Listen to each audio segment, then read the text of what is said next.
السلام علیکم، بسم اللہ والصلاۃ والسلام علی رسول اللہ۔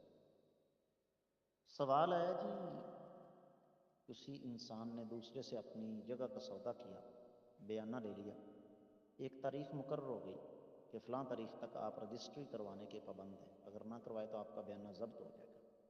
مقررہ تاریخ آئی، اس انسان پر رحم کھاتے ہوئے مدت بڑھا دی گئی، اس نے پھر بھی رجسٹری اور مدت بڑھائی، پھر بھی رجسٹری نہیں کروائی۔ اب کیا ہم اس کے پیسے ضبط کر لیں؟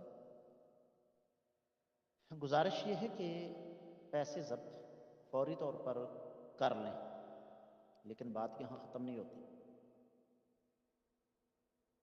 جگہ فروخت کریں اور اس آدمی کو ذرا تھوڑا سا سبق سکھا کے اس کے پیسے واپس کر دیں، تاکہ اس کو اس بات کا احساس ہو کہ کسی کے ساتھ ایسے نہیں کیا کرتے۔ لیکن پیسے قانونی طور پر آپ ضبط کر سکتے ہیں،